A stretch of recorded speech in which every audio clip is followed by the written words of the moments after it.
Oke teman-teman, jadi perjalanan menuju ke rumahnya itu kita menyusuri jalan setapak seperti ini ya. Wow, luar biasa sekali ya. 30 tahun tinggal di hutan seperti ini. Lihat teman-teman. Nah, dari sini itu jarak ke perkampungan lumayan cukup jauh juga ya. Karena ini area hutan perbukitan.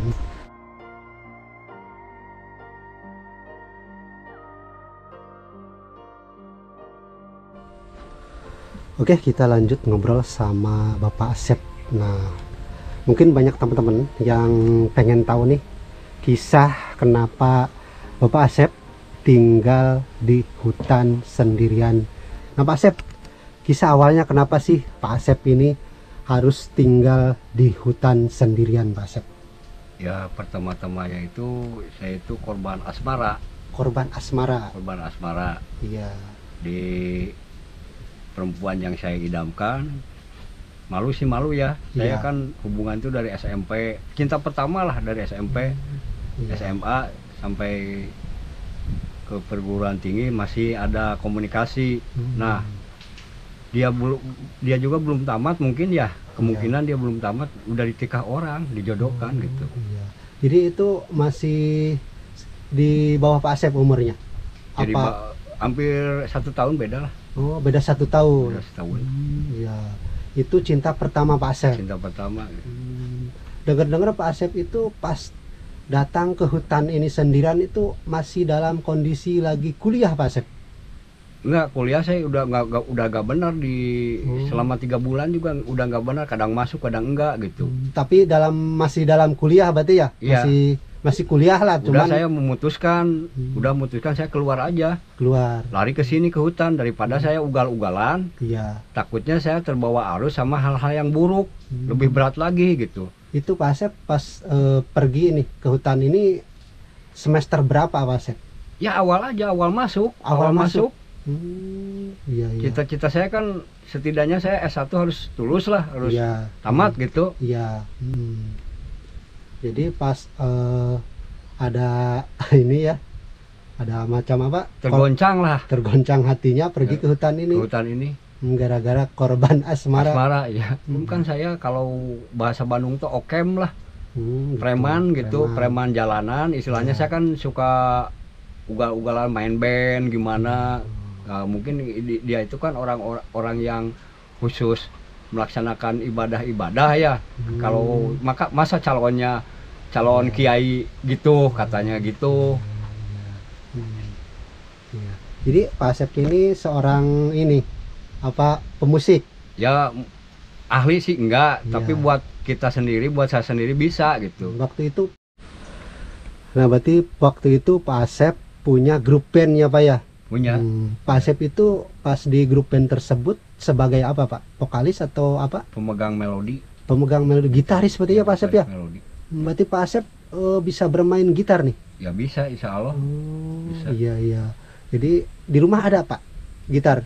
Habis sama rayap di sini di saung kedua. Ya, berarti kalau waktu dari Bandung ke sini Bawa hutan gitar. ini bawa gitar? Bawa. Waduh, berarti ketika sendirian di hutan ini Pak Asep menghibur diri dengan main gitar gitu, Ya, main gitar. Sekarang tuh waktu dulu itu saya udah, wah ini yang pegang saya sekarang ini, saya udah ke hutan tuh bukan gitar. Harus diganti. Kata hati saya itu pakai cangkul aja. Oh gitu. Jadi dari gitar diganti sama cangkul. Sabit. Iya. Tapi gitar mah tetap kalau ada ya bisa mainin gitu. Tapi sekarang udah kaku mungkin ya. Karena udah berapa tahunnya Pak Asep ya? Udah nggak megang lagi gitar. Udah ada 30 tahun nggak megang gitar. Hampir 25 tahunan lah. 25 tahun. Setelah saya bertani, karena apa? Kalau saya di sini nggak bertani, iya. Kalau tidak disesuaikan dengan adaptasi di tempat di sini, saya makan dari mana gitu. Oh gitu. Yang tadinya nggak bisa nyangkul, nggak bisa nyabit, jadi bisa. Malahan orang yang nyangkul, orang sini juga yang bisa nyangkul kalah sama saya. Nyangkulnya cepat gitu, kata orang sini. Iya. Padahal Pak Asep belum terbiasa waktu itu ya? Belum terbiasa. Hanya saya kan harus adaptasi dengan keadaan. Oke, Pak Asep kan dari kota nih ya. Waktu itu kan lagi kuliah, terus karena ada asmara. Ya. Ya. Yang bikin hati tergoncang ya, Pak Asep ya. tergoncang, ya. Pak Asep pergi ke hutan ini. Nah, pertama datang ke hutan ini kan belum ada saung, belum ada rumah nih. Gimana Pak Asep itu? Ya saya nyuruh bikin aja sama tukang pun yang tukang seperti bikin gubuk itu. Iya. Kalau nggak ditemenin nggak mau katanya, nggak takut gitu. Berarti orang tua pas mau ke hutan ini Masih di Bandung. tapi izin Pak Asep mau ke hutan ini ke Ya orang itu tua. kan kata orang tua saya, ya gimana kamu aja lah. Kalau bahasa ininya mah udah aral lah. Gitu. Melihat kelakuan saya udah disekolahin, enggak bener. Iya. Kursus bahasa Inggris enggak bener. Masukin kuliah hanya 3 bulan, kadang masuk kadang enggak. Oh gitu. Jadi udah aral bapak saya itu. Silakan gimana kamu aja.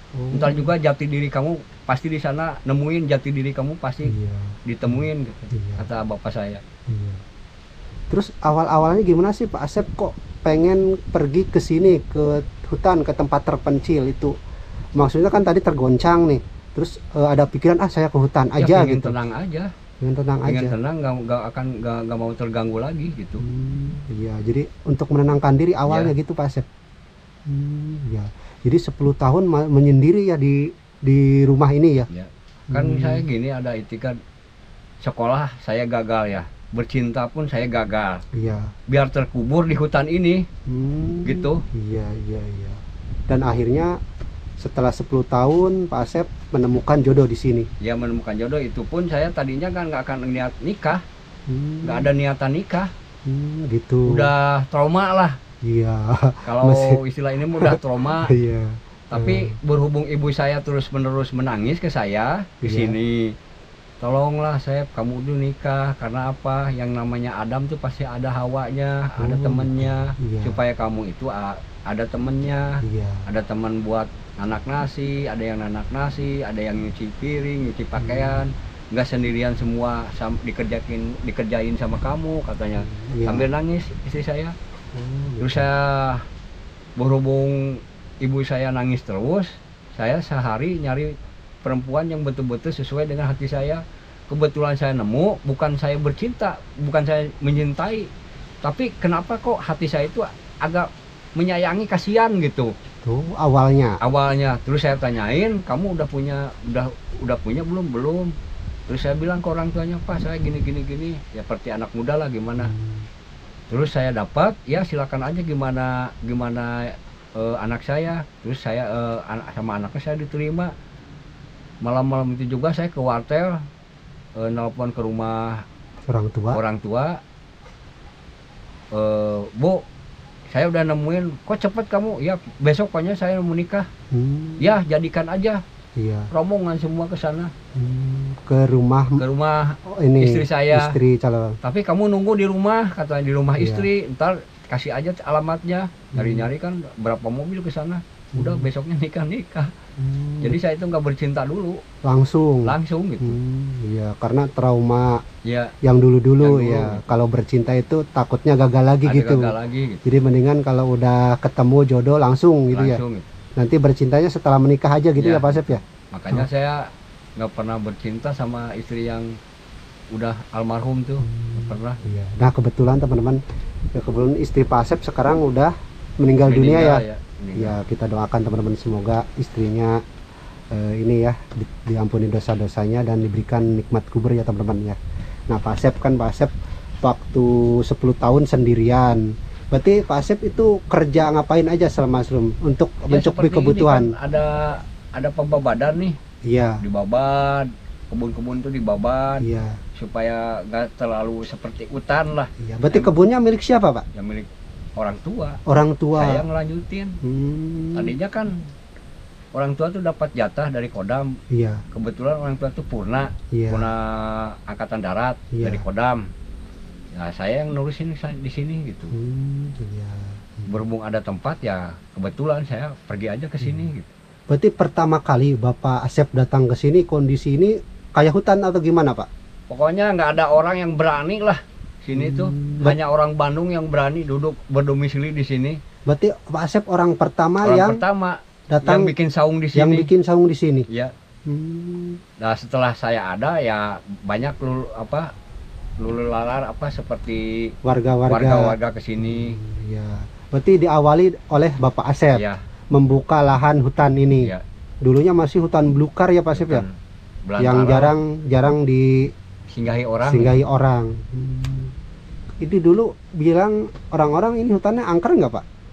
Ya banyak sih sesepuh-sesepuh di sini tuh kok berani ya orang Bandung bikin saung 2 kali 2 meter berdomisili seterusnya di hutan ini katanya gitu.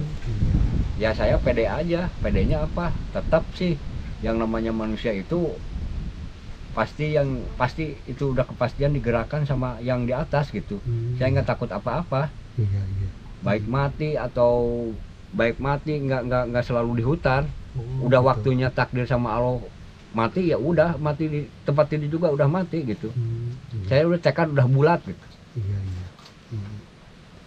Ya udah, ini udah panjang lebar banget ngobrol sama Bapak Asep ya, mulai dari kisah kehidupan Pak Asep dari Bandung nih datang ke sini, dan juga kisah Pak Asep mendatangi tempat-tempat angker nih teman-teman.